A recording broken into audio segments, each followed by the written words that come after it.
आदरणीय पवार साहब, फारूक अब्दुल्ला साहब, मेरा ताई,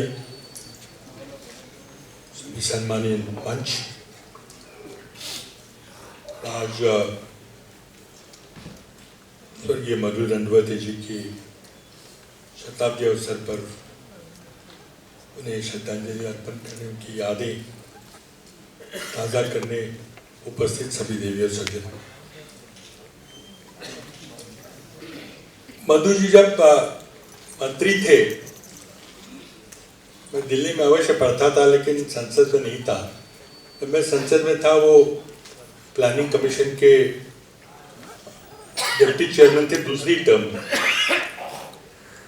बहुत कम लोगों को पता है कि मधु दंडवती जी अहमदनगर के निवासी थे, वहाँ पैदा हुए थे, वहाँ उनकी शिक्षा हुई थी और साइंस के विद्यार्थी थे। फिजिक्स के प्रोफेसर बने।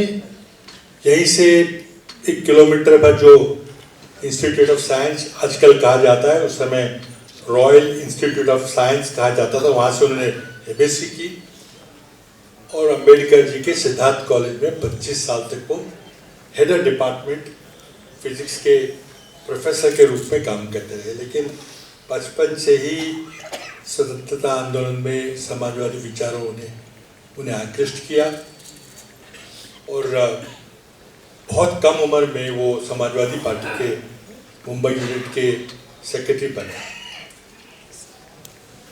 उस समय जैसे ब्रिटिश पार्लियामेंट में परंपरा होती है कि किसी को भी कहीं से उठा के संसद के लिए प्रत्याशी बनाया जाता है, हमारे यहाँ तो नहीं होता वो। अब कौन से जाति के हैं, कौन से समूह के, कहाँ पैदा हुए, बाहर का तो कोई मतलब नहीं होता।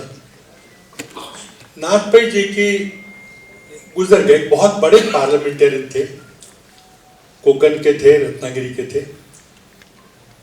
उनके अचानक बहुत प्रभावी सांसद थे, नेहरू जी भी उनके बातें सुनते थे बड़ी ध्यान से।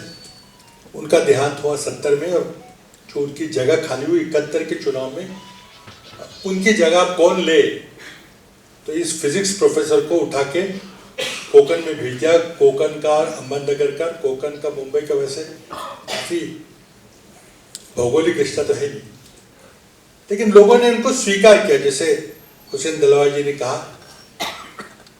कि कोकण के राजापुर संसद के क्षेत्र के मतदाता चाहते थे कि हमारा प्रत्याशी, हमारा उम्मीदवार भी नागपई जैसा ही बुद्धिमान हो और एक प्रभावी संसद सदस्य बने। और मधु दंडवती ने बहुत जल्दी उनका दिल जीत लिया। और चाहे वो उत्तर महाराष्ट्र से, अहमदनगर तो उत्तर महाराष्ट्र का एक जिला है, वहाँ के निवासी होते हुए भी कोकण वासी बन गए।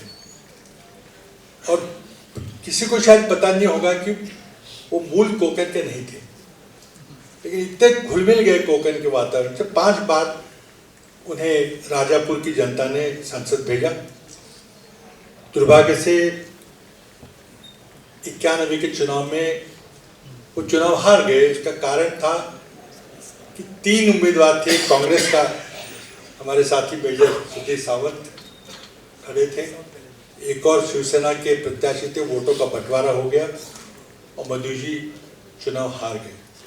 बहुत उनको सदमा लगा कि मैंने इतनी दिलो जान से एक क्षेत्र का सेवा की, रीजन की सेवा की, कोकण रेलवे लाया मैं, लेकिन फिर भी उनको हार का सामना करना पड़ा। लोग चाहते थे कि इतना अच्छा प्रभावी संसद सदस्य फिर से संसद में जाए, तो राज्यसभा का रास्ता ओपन था, हमेशा था। उनको कई जगह बताया गया कि नहीं, आपको संसद में आना है, किसी भी राज्य से आप राज्यसभा में आइए। उस समय डोमिसाइल की कंडीशन थी, अगर आप किसी भी राज्य से नहीं आ सकते थे, आप महाराष्ट्र से आ सकते थे। उसके बाद में कानून बदला गया। तो उन्होंने कहा नहीं, देखिए मैं झूठा कोई सर्टिफिकेट वगैरह नहीं दूंगा, मैं डायरेक्ट चुनाव से लोकसभा आया हूँ, राज्य संसद नहीं आऊँगा। जब 96 के बाद कुछ प्रधानमंत्री पद की बात थी, मधु दंडवती जी बहुत जनता दल के बहुत सीनियर सांसद थे, चाहे वो चुनाव हार चुके थे, तब बातें हुई जब देवेगौड़ा जी प्रधानमंत्री बने थे उस समय मधु जी का भी नाम आया था, हालांकि वो संसद सदस्य नहीं थे। और उस समय लालू यादव जी ने गुजारिश की, मुलायम सिंह यादव जी ने, आपको अगर लोकसभा जीतना है तो आइए हमारे यहाँ से हम आपको लोकसभा भेजते हैं और आपका संसद में होना जरूरी है, लेकिन उन्होंने वो नहीं स्वीकार किया। और 91 के हार के बाद वो धीरे धीरे सक्रिय राजनीति से परे रहे। लेकिन मैं सिर्फ उनके संसदीय कार्य के बारे में मैं सिर्फ यहाँ पर कुछ चंद बातें कहूँगा। जिस तरह से आज माहौल है महाराष्ट्र में, विशेषकर जिस तरह से एंटी डिफेक्शन कानून की धज्जियां उड़ाई जा रही है, मैं कुछ पुराने संदर्भ देख रहा था और मुझे मधु दंडवती जी के जो स्मृति ग्रंथ संसद सचिवालय ने प्रकाशित किया उसमें उनका एक भाषण मैंने देखा और वो भाषण था एक प्राइवेट मेंबर बिल के रूप में। मार्च 1980 में मधु दंडवती जी ने एक प्राइवेट मेंबर बिल रखा था एंटी डिफेक्शन लॉ के बारे में। कॉन्स्टिट्यूशन अमेंडमेंट बिल था, संविधान का 102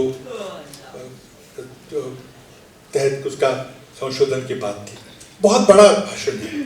आजकल तो प्राइवेट मेंबर का बिल होता ही नहीं, समय नहीं याद आता, ना प्राइवेट मेंबर रेजोल्यूशन होते हैं ना प्राइवेट मेंबर बिल चर्चा के लिए आते हैं। कम से कम हमारी असेंबली तो होता ही नहीं, कभी समय नहीं मिलता। लेकिन उस समय संसद की जो परंपरा थी, हर फ्राइडे को 2-2:30 बजे प्राइवेट मेंबर बिल और रेजोल्यूशन की चर्चा होती थी और उसका बैलेट निकलता था।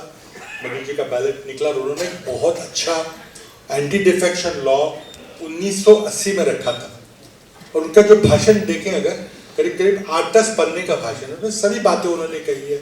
67 की जो YB चौहान साहब की अध्यक्षता में जो एंटी डिफेक्शन कमेटी बनी थी, जिसके जयप्रकाश नारायण जी एक सदस्य थे, उस कमेटी की उसकी रिपोर्ट का जिक्र उन्होंने किया अपने भाषण में। उन्होंने कहा कि किस तरह का एंटी डिफेक्शन होना चाहिए, जैसे आयाराम गैराम पॉलिटिक्स हो रहा है। और उस समय के लॉ मिनिस्टर ने उनको कहा कि आप अपना विधेयक वापस लीजिए, क्योंकि वही परंपरा थी। उन्होंने लेकिन बहुत काफ़ी आग्रहपूर्ण सिफारिश की, कानून आना बहुत ज़रूरी है। मैं समझता हूँ जब 1985 में राजीव गांधी जब एंटी डिफेक्शन कानून लाए संसद संविधान के संशोधन के, जिसे आज हम 10th शेड्यूल बोलते हैं, वो लाए गए। उसमें मधु दंडवती जी के उस भाषण का, जो एंटी डिफेक्शन का जो बिल था, उसका एक बहुत सारा प्रभाव था। उसमें जब 1985 में जब चर्चा हुई इस विधेयक के, मधु जी ने उसमें विशेष संशोधन रखा था कि कुछ परिस्थिति में सांसद को अपनी पार्टी के खिलाफ मत प्रदर्शन करने का अधिकार होना चाहिए, उस तरह का प्रावधान भी था। लेकिन आज तक हम आज देख रहे हैं कि हम जिस तरह से ये एंटी डिफेक्शन कानून की धज्जियां उड़ाई गई है पूरी तरह से, तो मैं समझता हूँ कि हमें YB चौहान कमेटी जो 1967 की कमेटी थी उस पर वापस जाना चाहिए। मधु दंडवती जी का जो संसद का भाषण है एंटी डिफेक्शन को, उस पर जाना चाहिए और मेरे ख्याल पूरी तरह से इस एंटी डिफेक्शन कानून को बदलाव उस पर लाना चाहिए। मधु जी ने अपने संसद सदस्य काल में कई चीज़ों के बारे में बात की। उन्होंने महंगाई पे कई सारे भाषण किए हैं। उन्होंने एंटी डिफेक्शन लॉ की तो बात जैसे मैंने की, उन्होंने इंडियन ट्रांसपोर्ट पॉलिसी के बारे में बात की है, उन्होंने गरीब अमीर की बात की है। अगर आप उनका पूरा संसद में उन्होंने जो भाषण किए, जो वक्तव्य दिए हैं, उसकी अगर बहुत बड़ी किताब छपी है, वो देखा जाए तो आज की परिस्थितियों के बारे में उनकी टिप्पणियाँ इतनी व्यावहारिक लगती है कि शायद उन्होंने ये भी एक लिखा है कि सेक्युलराइजिंग इंडियन पॉलिटी ये होने वाला है, ये भी उन्होंने देख लिया था। तो मैं समझता हूँ उनके भाषणों का अगर अध्ययन करें तो हमारे जो नए विधायक हैं, नए संसद सदस्य, उनको भी बहुत प्रेरणा उससे मिलेगी। आज महाराष्ट्र एक सपूत स्वर्गीय मधु दंडवती जी को मैं अपनी ओर से श्रद्धांजलि अर्पण करता हूँ और सब प्रेरणा देता हूँ कि उनको जो सोशलिस्ट विचार थे, समाजवादी विचार थे, जिसके बारे में एक यहाँ प्रस्ताव रखा गया है, मैं उस प्रस्ताव का भी समर्थन करता हूँ और मधु जी को श्रद्धांजलि अर्पण करता हूँ।